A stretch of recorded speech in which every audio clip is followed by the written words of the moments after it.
Assalamualaikum warahmatullahi wabarakatuh. Teman-teman, mari kita lanjutkan kembali untuk membahas soal-soal prioritas PPG, bimbingan dan konseling sesuai dengan kisi-kisi terbaru tahun 2022 ini. Sebelumnya, terima kasih kepada teman-teman yang sudah mendukung channel ini. Semoga bermanfaat dan teman-teman diberikan kelulusan pada prioritas PPG tahun 2022 ini. Teman-teman bisa menyalakan loncengnya jadi tidak ketinggalan dengan video-video yang terbaru dari saya. Kemudian, teman-teman yang mungkin sudah melaksanakan prioritas PPG, semoga diberikan kelulusan. Dan bagi teman-teman yang baru akan melaksanakan, masih ada waktu untuk belajar. Semoga ikhtiar teman-teman diberikan kelulusan oleh Allah Subhanahu wa Ta'ala pada tahun 2020 ini bisa lulus pada prioritas PPG. Nah, mari kita bahas beberapa soal sesuai dengan kisi-kisi. Pada kesempatan kali ini saya akan memberikan soal yang berhubungan dengan kisi-kisi indikator nomor 101, yaitu tentang evaluasi proses layanan BK, dan juga 104 tentang evaluasi hasil layanan BK. Nah, mari kita bahas beberapa soal yang berhubungan dengan kisi-kisi tersebut. Untuk soal yang pertama, kenyataan di sekolah menunjukkan bahwa tidak semua guru BK melakukan evaluasi program secara sistematis dan terencana. Faktor penghambat guru BK tidak melakukan evaluasi adalah sebagai berikut, kecuali A. Guru BK tidak memiliki waktu untuk melakukan evaluasi program. B. Guru BK kurang memiliki pengetahuan dan keterampilan dalam melaksanakan evaluasi program. C. Guru BK menganggap bahwa evaluasi program sulit dikerjakan. D. Guru BK tidak merasa bersalah kalau tidak melaksanakan evaluasi program. Nah, silakan teman-teman bisa menjawab di lembar kertas dahulu, karena pada video ini saya tidak memberikan link kuis, jadi teman-teman bisa mengerjakan dalam kertas, dicoret-coret dulu ya. Jadi mohon maaf sebelumnya. Nah, mari kita bahas untuk soal nomor 1 ini, jawaban yang benar kira-kira yang mana ya teman-teman? Yaitu yang C, yaitu guru BK menganggap bahwa evaluasi program sulit untuk dikerjakan. Jadi di sini menurut Mayrik dalam bukunya Badrul Zaman tahun 2011 itu memaparkan bahwa ada 5 alasan yang menjadi faktor penghambat guru BK tidak melakukan evaluasi. Yang pertama yaitu guru BK tidak memiliki waktu untuk melakukan evaluasi program. Yang kedua, guru BK kurang memiliki pengetahuan dan keterampilan dalam melaksanakan evaluasi program. Yang ketiga, adanya ketakutan guru BK tentang konseling terhadap akuntabilitas. Kemudian guru BK tidak merasa bersalah kalau tidak melaksanakan evaluasi program BK. Dan yang kelima, guru BK berpendapat bahwa hasil evaluasi BK itu sulit untuk diukur. Nah, kita masuk ke soal nomor 2.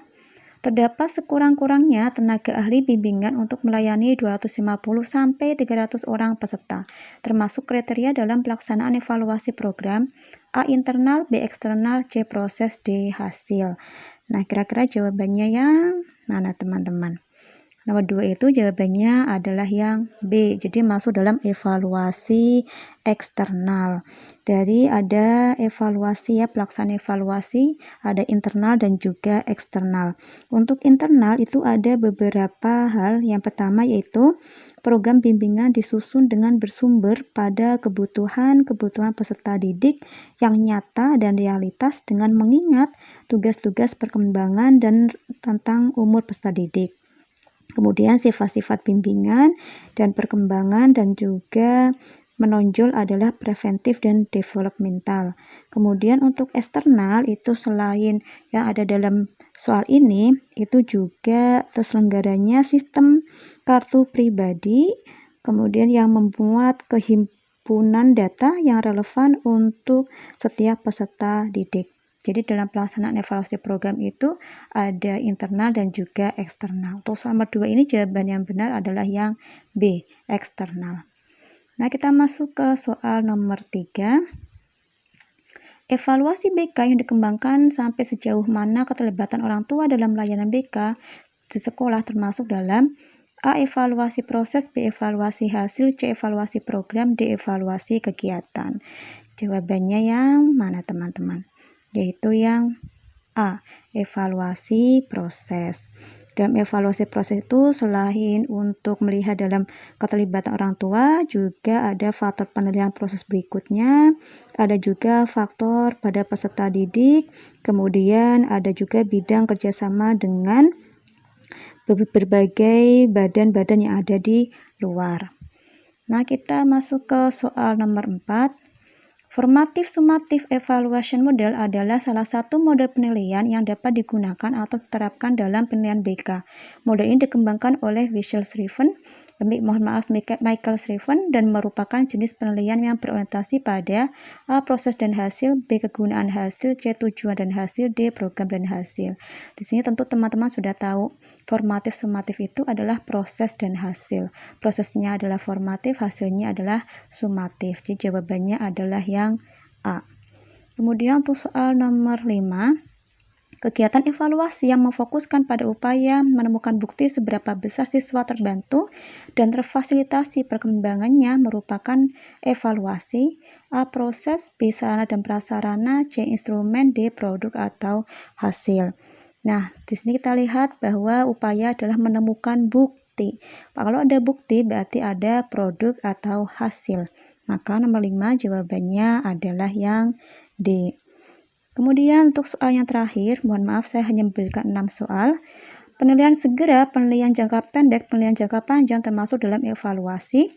A. Evaluasi proses, B. Evaluasi hasil, C. Evaluasi program, D. Evaluasi tahunan.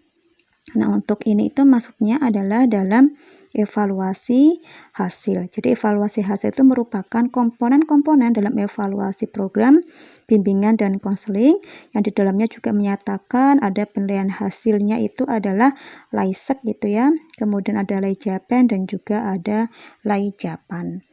Nah, ini adalah soal-soal yang berhubungan dengan kisi-kisi tentang evaluasi proses layanan BK dan juga evaluasi hasil layanan BK.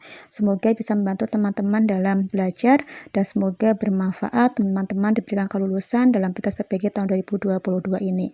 Mohon maaf jika ada kekurangan dan kesalahan. Terima kasih. Wassalamualaikum warahmatullahi wabarakatuh.